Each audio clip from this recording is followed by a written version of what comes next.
Good morning students. आज हम टेमा study point chapter first पढ़ेंगे बीपीएस 5 का। सेकंड बुक है आपकी पॉलिटिकल साइंस की कंपैरेटिव पॉलिटिक्स तुलनात्मक राजनीति। ये थर्ड ईयर का एक कोर्स है। इस पीडीएफ की इस नोट्स की आपको डिस्क्रिप्शन में लिंक मिल जाएगी। आप पीडीएफ जाके देख सकते हैं। पीडीएफ है, इसमें पीडीएफ में समझाइए चैप्टर की, तो आप पीडीएफ डिस्क्रिप्शन में जो लिंक है उससे ले सकते हैं। तो आज हम पढ़ेंगे तुलनात्मक राजनीति की परिभाषा। स्टार्ट करते हैं। तुलनात्मक राजनीति का परिचय ये है। तुलनात्मक राजनीति का मतलब है विभिन्न देशों की सरकारों और राजनीतिक प्रणालियों की तुलना करना। इसका उद्देश्य ये समझना है कि अलग अलग देशों में सरकारें कैसे काम करती है, उनकी नीतियाँ क्या हैं, उनमें काम की समानता और अंतर क्या है, यानी कि हर देश में किस तरह काम होते हैं उनकी तुलना करना आपस में। इसके अलावा ये अध्ययन हमें ये भी जानने में मदद करता है कि कौन सी राजनीतिक प्रणाली हमारे लिए बेहतर काम करती है और क्यों, जिससे हम अपनी राजनीतिक प्रणाली को सुधार सकते हैं। तुलनात्मक राजनीति की परिभाषा ये है कि तुलनात्मक राजनीति सभी विद्वानों ने अलग अलग दी है।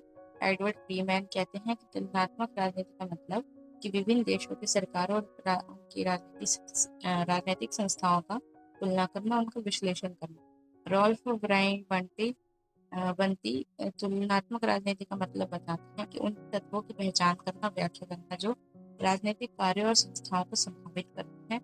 एस कार्टिस तुलनात्मक राजनीति का मतलब बताते हैं कि राजनीतिक संस्थाओं और व्यवहार में महत्वपूर्ण समानताओं और असमानताओं का अध्ययन करना। तुलनात्मक राजनीति की प्रकृति की अगर बात करें, यानी डायमेंशंस की अगर बात करें, तो ये दो या दो से अधिक देशों की राजनीति की तुलना की जाती है, जिसमें या एक ही देश की अलग अलग समय की राजनीति की तुलना अगर करते हैं हम, वो उसकी प्रकृति कहलाती है। इसमें समानता क्या है और अंतर क्या है। तुलनात्मक राजनीति की प्रकृति को कुछ बिंदुओं द्वारा समझा जा सकता है, जो इस प्रकार है।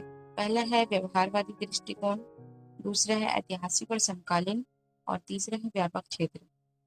अब इसकी डेफिनेशन देखें कि व्यवहारवादी क्या होता है। तो व्यवहारवादी दृष्टिकोण राजनीतिक विज्ञान में एक ऐसा तरीका है जिसमें केवल सरकारी संस्था और संरचनाओं का ही अध्ययन नहीं, बल्कि ये भी देखा जाता है कि राजनीतिक रूप कैसे व्यवहार करते हैं, मतलब काम कैसे कर रहे हैं आपस में, काम को बढ़ावा देना, वो भी व्यवहारवाद कहलाता है हिंदी में।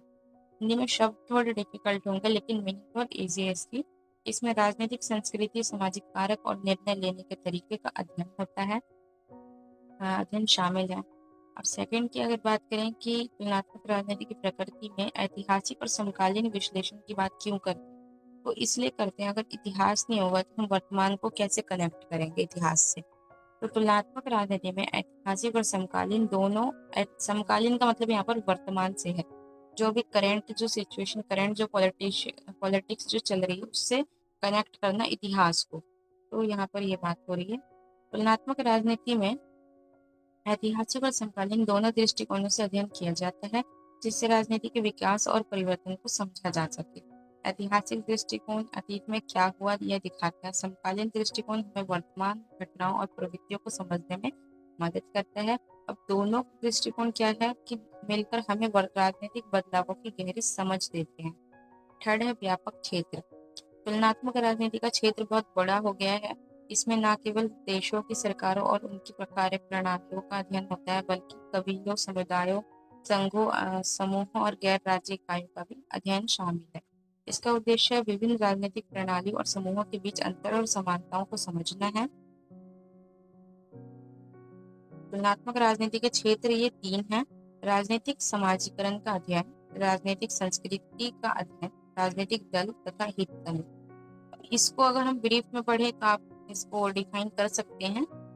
सिंपल वीडियो लंबी ना हो जाए इसलिए मैंने शॉर्ट में लिख दिया है। तुलनात्मक राजनीति का क्षेत्र विवादपूर्ण रहा है क्योंकि इसके परंपरागत और आधुनिक दृष्टिकोणों में काफी अंतर है। पुराने राजनीतिक विचारक अपने अध्ययन को केवल शासन और सरकार के ढांचे तक सीमित रखते थे। पुराने राजनीति के जो विचारक थे वो क्या करते थे कि अपना जो रिसर्च है, जो उनकी जो थ्योरी है, वो सिर्फ सरकार तक ही सीमित रखते थे। अब आधुनिक विद्वान क्या करते हैं कि तुलनात्मक राजनीति के क्षेत्र को बहुत ज्यादा व्यापक बना दिया है, मतलब बढ़ा दिया है उन्होंने, जिसमें समाज, संस्कृति, अर्थव्यवस्था, अंतर्राष्ट्रीय संबंध यानी इंटरनेशनल रिलेशनशिप भी शामिल कर दिया गया है, फॉरेन पॉलिसी भी शामिल हो गई है। तो यहाँ पर इस बुक में हम जितनी भी वर्ल्ड में पॉलिटिक्स हो रही है, देश के अंदर पॉलिटिक्स हो रही है, उसको हम कंपेयर करते हैं, इसलिए इस बुक का नाम भी कंपेरेटिव पॉलिटिक्स है और इस चैप्टर का नाम भी कंपेरेटिव पॉलिटिक्स की डेफिनेशन है। तो फर्स्ट चैप्टर है आपका BPS 5 का। आई होप कि आपको समझ में आया हो।